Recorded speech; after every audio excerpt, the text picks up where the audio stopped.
Headlines के प्रायोजक हैं केश किंग आयुर्वेदिक तेल, the king of hair oil. New York के मेडिसिन स्क्वायर पर जुटने लगी लोगों की भीड़। पीएम मोदी 8:30 बजे करेंगे संबोधित। 18,000 से ज्यादा लोगों के पहुंचने की उम्मीद, सुरक्षा के कड़े इंतजाम। महाराष्ट्र में लगा राष्ट्रपति शासन। आगामी विधानसभा चुनाव को देखते हुए राष्ट्रपति प्रणब मुखर्जी ने लिया फैसला। एनसीपी ने खींचा था महाराष्ट्र सरकार से समर्थन। 15 अक्टूबर को होंगे चुनाव।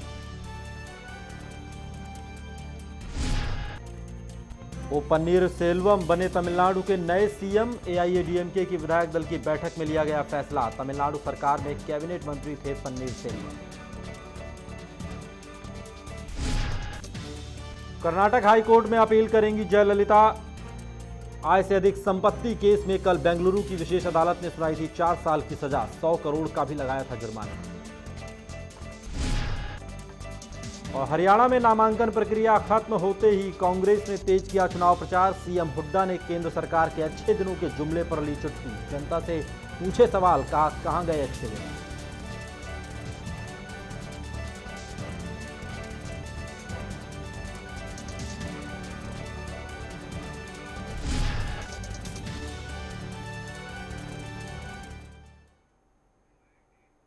नमस्कार, मैं हूं अनूप आकाश वर्मा। चैनल वन न्यूज में आपका स्वागत है। बुलेटिन की शुरुआत करते हैं इस वक्त की बड़ी खबर के साथ। पीएम नरेंद्र मोदी आज अमेरिका में हजारों लोगों से रूबरू होंगे। मोदी की इस एक झलक पाने के लिए अमेरिका के अलग अलग हिस्सों से लोग न्यूयॉर्क पहुंचे हैं।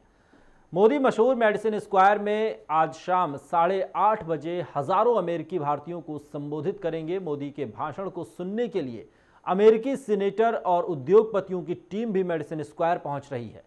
संयुक्त राष्ट्र संघ में भारत की सोच बताने के बाद मोदी मेडिसिन स्क्वायर पहुंचेंगे, जहां सबसे पहले हजारों हिंदुस्तानियों के साथ तिरंगा लहराएंगे और तिरंगा लहराने के बाद मेडिसिन स्क्वायर में मोदी का भाषण होगा। मोदी का भाषण सुनने के लिए हॉल के अंदर सीनेटर और बिजनेस कम्युनिटी होंगे। वहीं 18,000 अमेरिकी भारतीय भी होंगे। न्यूयॉर्क में पीएम मोदी को लेकर जिस तरह की लोकप्रियता देखी जा रही है, वैसे में मेडिसिन स्क्वायर में 40,000 से ज्यादा लोगों के जुटने की उम्मीद है। जाहिर है 20,000 की क्षमता वाले हॉल में बाकी बचे लोगों को टाइम्स स्क्वायर में मोदी का भाषण सुनना होगा और इसके बाद टाइम्स स्क्वायर में बड़ी बड़ी स्क्रीन भी लगाई गई है। वहीं 3 डायमेंशन लाइव टेलीकास्ट का इंतजाम भी किया गया है। तिरंगा लहराने पर भाषण के साथ मेडिसिन स्क्वायर में मोदी गरबा का भी आनंद लेंगे। वैसे मोदी से मिलने और उनको सुनने की दीवानगी का अंदाजा इस बात से लगाया जा सकता है कि मेडिसिन स्क्वायर में टिकट न मिलने पर लोग वॉलंटियर्स बनने तक को भी तैयार हैं और इस कड़ी में एक नाम शामिल है भारतीय मूल की मिस अमेरिका का।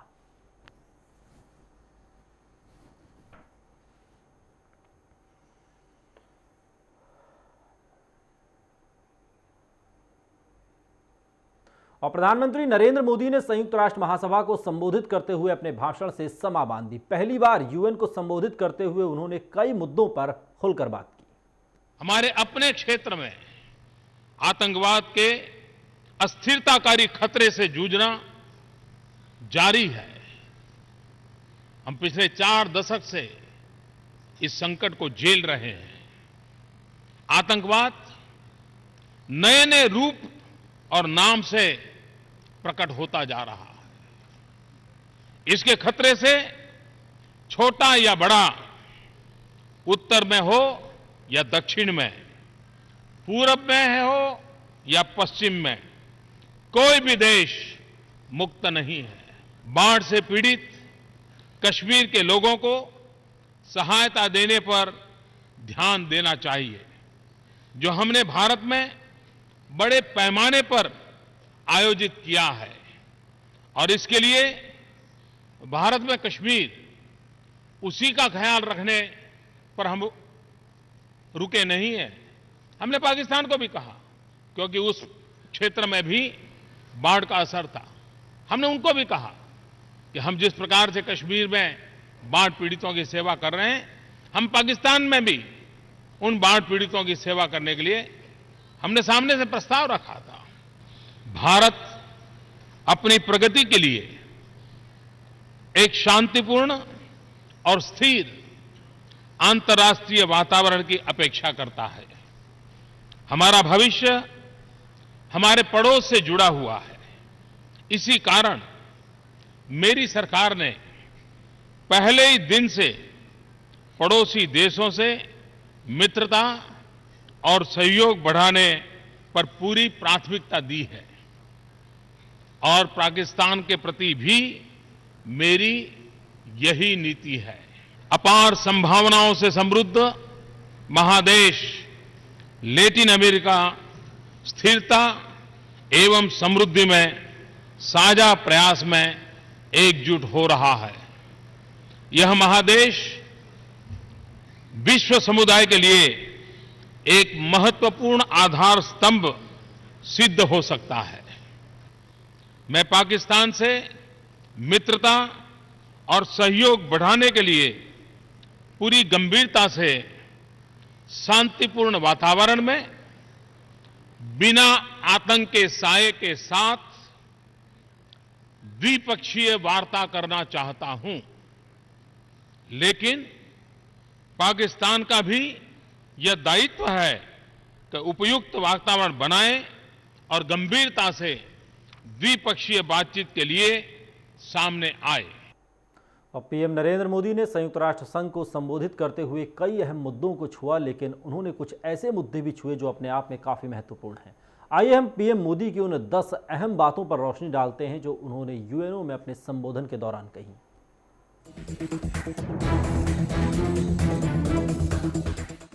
आतंकवाद के साए के बिना गंभीर द्विपक्षीय वार्ता के लिए हम तैयार हैं। इसके लिए पड़ोसी देश उपयुक्त माहौल तैयार करे। इस मंच पर मुद्दे उठाना हल निकालने का कोई तरीका नहीं है।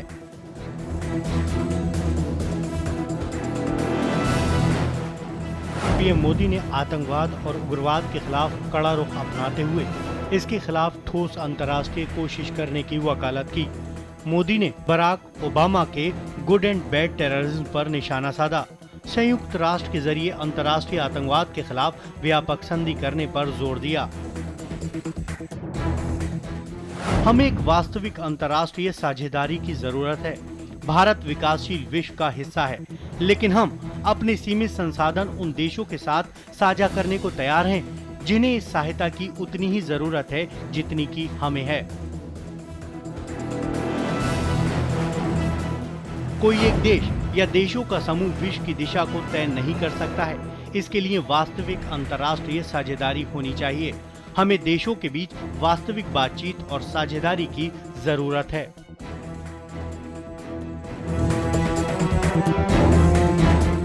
G5 और G20 जैसे समूहों के नाम बदलते रहते हैं, लेकिन हमें G-all की जरूरत है ताकि कई लक्ष्यों को पूरा किया जा सके और पूरे विश्व में लोगों के जीवन में सुधार किया जा सके।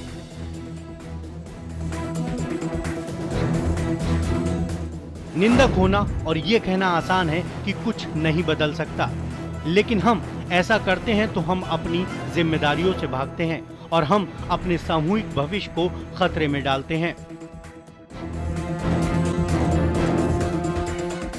आज सागर, अंतरिक्ष और साइबर स्पेस संघर्ष के नए क्षेत्र बन रहे हैं जो समृद्धि के आम साधन हैं। सागर जो हमें पहले जोड़ने का काम करते थे, आज उन्हीं सागरों से हमें संघर्ष की खबरें मिल रही हैं। भारत ने गहरे सागर में नौवहन की स्वतंत्रता की वकालत की है। चलिए अंतर्राष्ट्रीय योग दिवस का चुनाव करने की दिशा में काम करें। योग दिमाग और शरीर की एकता, विचार और कार्रवाई, संयम और निर्वाह, व्यक्ति और प्रकृति के बीच सद्भाव, स्वास्थ्य और कल्याण के प्रति समग्र दृष्टिकोण को दर्शाता है। कोई एक देश या देशों का समूह विश्व की दिशा को तय नहीं कर सकता है। इसके लिए वास्तविक अंतर्राष्ट्रीय साझेदारी होनी चाहिए। ये सिर्फ एक नैतिक नहीं बल्कि व्यावहारिक वास्तविकता है। हमें सुरक्षा परिषद सहित संयुक्त राष्ट्र का सुधार करना होगा। संयुक्त राष्ट्र अगले साल अपनी 70वीं सालगिरह मनाने जा रहा है, जिसका भारत संस्थापक सदस्य है। ये सही होगा कि 2015 तक संयुक्त राष्ट्र सुरक्षा परिषद में जरूरी सुधार कर लिया जाए। भारत संयुक्त राष्ट्र सुरक्षा परिषद की स्थायी सदस्यता चाहता है और कई देश उसकी इस दावेदारी का समर्थन कर रहे हैं।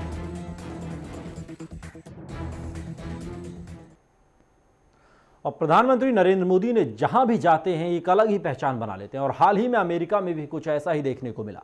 अमेरिका की जमीन पर मोदी के पहुंचने और उनके द्वारा वहां किए गए कामों से कुछ इतिहास बन गया है।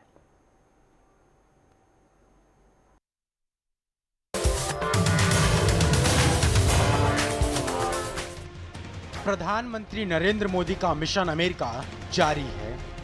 अमेरिका में प्रधानमंत्री नरेंद्र मोदी का हर जगह भव्य स्वागत हो रहा है। हर जगह उनके लिए दीवानगी देखी जा रही है और सबसे खास बात ये कि मोदी का ये दौरा कई मायनों में ऐतिहासिक है, जो कि अमेरिका की जमीन पर पहली बार हो रहा है।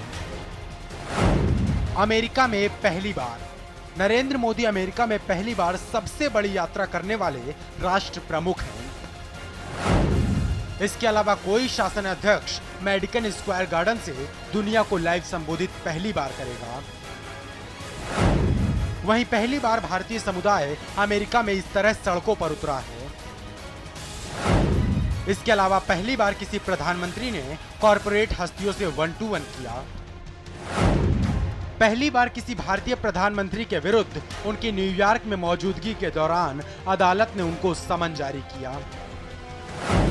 पहली बार वीजा प्रतिबंध का सामना कर चुके किसी प्रधानमंत्री को अमेरिकी राष्ट्रपति का न्योता और यूएन की सभा में शामिल होने आए किसी प्रधानमंत्री को व्हाइट हाउस का आधिकारिक निमंत्रण। ये वो सारे तथ्य हैं जो पहली बार अमेरिका में हुए हैं। ये वो सारे मामले हैं जो पहली बार अमेरिका में हुए हैं। विश्व में भारत का नाम का डंका बजाने का सपना लेकर मोदी जहां कहीं भी जाते हैं एक नया इतिहास रच देते हैं और यही वजह है कि आज अमेरिकी समाचार पत्र की सुर्खियों में प्रधानमंत्री मोदी छाए हुए हैं। Bureau report, channel one news. और उधर भारत के कड़े रुख की वजह से पाकिस्तान के रुख में भी अब नरमी आती हुई नजर आ रही है। पाकिस्तान ने माना है कि हुर्रियत नेताओं से पाकिस्तानी उच्चायुक्त अब्दुल बासित की मुलाकात की टाइमिंग पूरी तरह सही नहीं थी। आपको बता दें कि हुर्रियत नेताओं के साथ अब्दुल बासित की भेंट की वजह से ही भारत ने विदेश सचिव स्तर की वार्ता रद्द कर दी थी, जो 25 अगस्त को इस्लामाबाद में होनी थी। सरताज अजीज ने यूएनओ में मोदी के भाषण की तारीफ की है। सरताज अजीज ने कहा कि भारत के प्रधानमंत्री नरेंद्र मोदी ने अपने भाषण में पाकिस्तान समेत अपने पड़ोसी देशों से रिश्ते सुधारने की वकालत कर एक सकारात्मक पैगाम दिया है। आपको बता दें कि सरताज अजीज ने पाकिस्तान के राष्ट्रीय सुरक्षा सलाहकार और विदेशी मामलों के सलाहकार हैं। हालांकि सरताज अजीज ने यह भी कहा कि पाकिस्तान हुर्रियत नेताओं से बातचीत का अपना हक नहीं छोड़ेगा।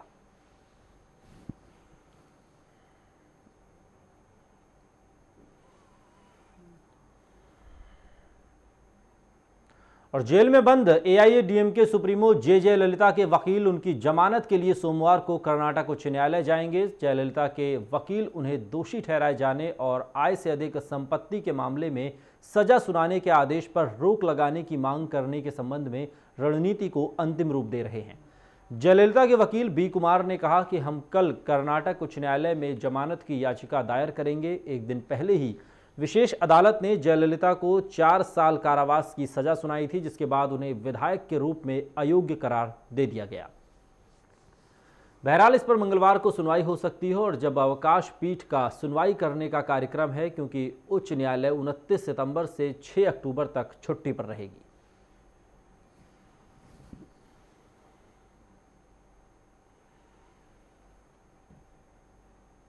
और उधर तमिलनाडु में नए सीएम के नाम की घोषणा हो गई है। बेंगलुरु में जयललिता के मंत्रियों के बीच हुई बैठक के बाद ओ पन्नीरसेल्वम के नाम पर मोहर लगी। कई घंटों तक चली बैठक के बाद विधायक दल के नेता के रूप में पन्नीरसेल्वम को अपना नेता चुन लिया गया है। पन्नीरसेल्वम जयललिता सरकार में कैबिनेट मंत्री का पद संभाल रहे थे और जयललिता की सजा के ऐलान के बाद नए सीएम के नाम को लेकर कयासों का दौर शुरू हो गया था। वहीं जयललिता के करीबी होने के नाते ओ पन्नीरसेल्वम का नाम सीएम की रेस में सबसे आगे चल रहा था। पार्टी सूत्रों की माने तो जयललिता के ज्यादातर मंत्री शनिवार से ही अदालत के फैसले को सुनने के लिए बेंगलुरु में ठहरे हुए थे। मुख्यमंत्री के चुनाव के लिए कैबिनेट मंत्री ओ पन्नीरसेल्वम, नाथम विश्वनाथम और वी सेंथिल बालाजी सहित तमिलनाडु सरकार के मुख्य सलाहकार शीला बालाकृष्णन भी बेंगलुरु में इन विधायकों के साथ मौजूद थे।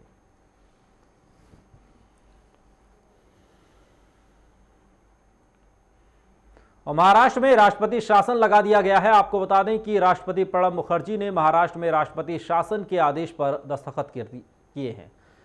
शनिवार को ही केंद्रीय कैबिनेट ने महाराष्ट्र में राष्ट्रपति शासन लगाए जाने की सिफारिश की थी। सत्तारूढ़ कांग्रेस और सहयोगी एनसीपी के बीच 15 साल पुराना गठबंधन टूटने के बाद सीएम पृथ्वीराज चौहान ने शुक्रवार को अपना इस्तीफा दे दिया था। महाराष्ट्र में 15 अक्टूबर को विधानसभा चुनाव होने हैं। राज्यपाल सीवी राव ने केंद्र को भेजी अपनी रिपोर्ट में राष्ट्रपति शासन लगाने की सिफारिश की थी। राष्ट्रपति प्रणब मुखर्जी ने महाराष्ट्र में राष्ट्रपति शासन लगा दिया है। महाराष्ट्र में शिवसेना और बीजेपी के बीच गठबंधन भी टूट गया है। नए राजनीतिक समीकरण में हो रहे चुनावों में अब चारों मुख्य पार्टियां कांग्रेस, राष्ट्रवादी कांग्रेस, शिवसेना और बीजेपी अलग अलग चुनाव मैदान में हैं।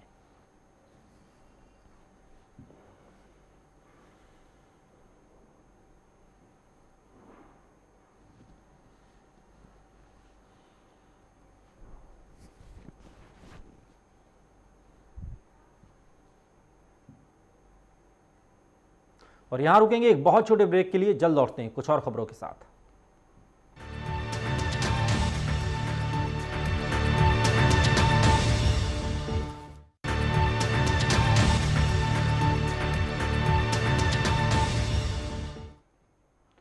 और अब खबरें अंडमान से। अंडमान निकोबार के प्रदर्शनी मैदान में 23 से 28 सितंबर को व्यंजन उत्सव 2014 का आयोजन किया जाएगा। इस दौरान प्रदर्शनी में लोगों की भारी भीड़ देखी।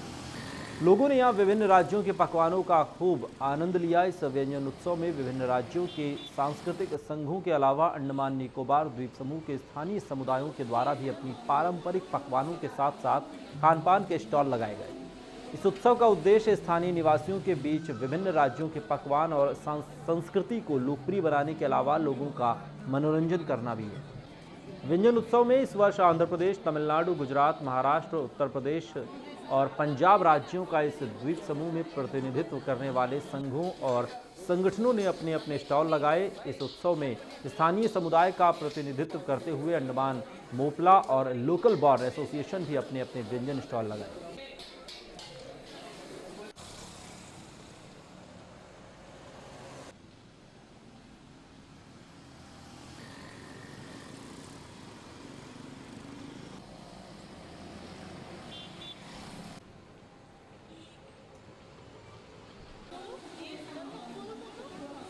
तो अंडमान निकोबार की राजधानी पोर्ट ब्लेयर में व्यंजन उत्सव लगाया गया। आपको बता दें 2014 का ये व्यंजन उत्सव का आयोजन यहाँ पर किया गया था, जिसमें विभिन्न राज्यों के तमाम प्रतिनिधियों ने हिस्सा लिया और यहाँ पर अपने अपने राज्यों के पकवान यहाँ पर पेश किए, जिसका लोगों ने लुत्फ उठाया।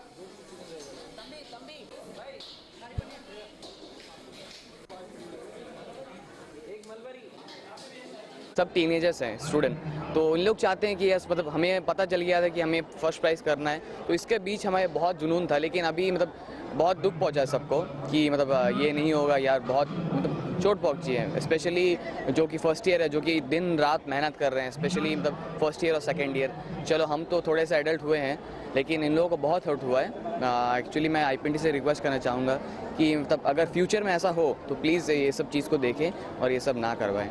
आई थिंक हमारे अंडमान निकोबार में फर्स्ट हमारा जो कॉन्सेप्ट है ओपन किचन का और ये ओपन रेस्टोरेंट का, आई डोंट थिंक कि हमारा अंडमान पे नहीं है और हमने ये कर दिखाया है। हम लोग अभी भी बोलते हैं कि हम लोग विनर हैं, विनर थे और विनर रहेंगे। टोटली हम लोग का ही इन्वॉल्वमेंट है ये, ना टीचर्स का है ना हम लोग डीब्रेथ, ना सिर्फ हम लोग इन्वॉल्वमेंट है सर। ना कोई कॉलेज ने हमें फाइनेंशियल सपोर्ट दिया हुआ है, ना लेक्चरर्स दिया हुआ है, पर सारे फाइनेंशियल सपोर्ट हमारे स्टूडेंट ने किया हुआ है। टोटल है 75,000 इन्वेस्टमेंट। एटलीस्ट एक स्टूडेंट ने ऐसा भी दिया हुआ कि 18,000 भी पर स्टूडेंट दिया हुआ, 10,000 दिया हुआ, 50,000 भी दिया हुआ है, क्योंकि वो ये जुनून से दिया हुआ कि मुझे कुछ सीखना है और मुझे फर्स्ट आना है, मुझे अपने स्किल दिखाना हुआ। पर अभी ऐसा हुआ है कि हर स्टूडेंट यहाँ पे डिमोटिवेट हो गया। मैं तो फाइनल ईयर पे हूँ, मैं निकल जाऊँगा इंडस्ट्री पे, पर जो फर्स्ट ईयर पे पढ़ रहा है इसके डिमोटिवेशन की वजह से आगे वो कोई कंपटीशन या ऐसे चीज़ पे पार्टिसिपेट करने नहीं चाहेंगे। और व्यंजन उत्सव के साथ मुक्त बाजार अवधारणा को द्वीपवासियों ने काफ़ी सराहा। पहली बार किसी उत्सव में स्थानीय शौकिया कलाकारों और चित्रकारों को अपनी कलाकृतियाँ प्रस्तुत करने का मौका मिला। पोर्ट ब्लेयर के प्रदर्शनी मैदान में आयोजित सप्ताहव्यापी व्यंजन उत्सव के संबंध में प्रतिक्रिया जानने के लिए जब चैनल वन न्यूज़ ने व्यंजन उत्सव का आनंद लेने पहुंचे लोगों से बातचीत की तो इन लोगों ने बताया कि वे इस बार व्यंजन उत्सव के आयोजकों को धन्यवाद देना चाहते हैं, क्योंकि पहली बार ऐसा हुआ है कि व्यंजन उत्सव में व्यंजनों के स्टॉलों के अलावा मुक्त बाजार की अवधारणा को भी अपनाया गया है। यानी कि प्रदर्शनी में बाहर से आकर सामान बेचने और स्थानीय कलाकारों द्वारा अपनी कला प्रदर्शनी लगाने और कला को प्रदर्शित करने का मौका दिया गया, जिससे यहां आने वाले लोगों को बहुत ही आनंद आया। लोगों ने यहां का आनंद व्यंजनों का लुत्फ तो उठाया ही, साथ ही खूब जमकर खरीदारी भी की। यहां प्रदर्शनी लगाए स्थानीय दुकानदारों का कहना है कि उन्हें ये बात बहुत अच्छी लगी कि प्रशासन ने पहली बार उनकी ज़रूरतों को समझते हुए इस उत्सव में अपने कलाओं को प्रदर्शित करने का मंच दिया। इससे स्थानीय निवासियों को अपनी कलाओं को प्रदर्शित करने का अच्छा अवसर प्राप्त हुआ है। इन लोगों ने पर्यटन निदेशक की जमकर तारीफ की और कहा कि ऐसा पहली बार हुआ है कि किसी अधिकारी ने यहां स्थानीय युवाओं को अपने कला निखारने और उन्हें लोगों के समक्ष प्रस्तुत करने का मंच प्रदान किया।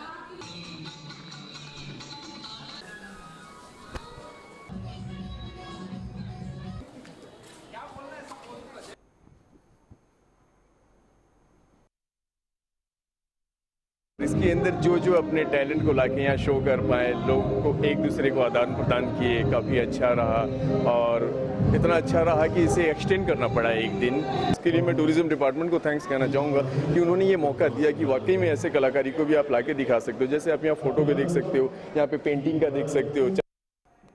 और अंडमान में विश्व पर्यटन दिवस को एसोसिएशन ऑफ टूर ऑपरेटर्स द्वारा धूमधाम से मनाया गया। इस अवसर पर पोर्ट ब्लेयर के सावरकर अंतर्राष्ट्रीय हवाई अड्डे पर आने वाले हर पर्यटक को मिठाई और फूल प्रस्तुत किए गए। विश्व पर्यटन दिवस के अवसर पर कोरवाइन कोव समुद्र तट पर समुद्र तट की सफाई अभियान चलाया गया और इसके बाद अंडमान वाटर स्पोर्ट्स कॉम्प्लेक्स में पर्यटकों के आने के लिए एक क्विज प्रतियोगिता भी रखी गई, जीतने वाले पर्यटकों को पुरस्कार भी दिए गए। शनिवार शाम को होटल NK इंटरनेशनल में ATO के सदस्यों के लिए एक समारोह का आयोजन किया गया, जिसमें नगरपालिका के पूर्व अध्यक्ष के गणेशन और इंडिया टूरिज्म के प्रबंधक रंगराजन ने भी शिरकत की।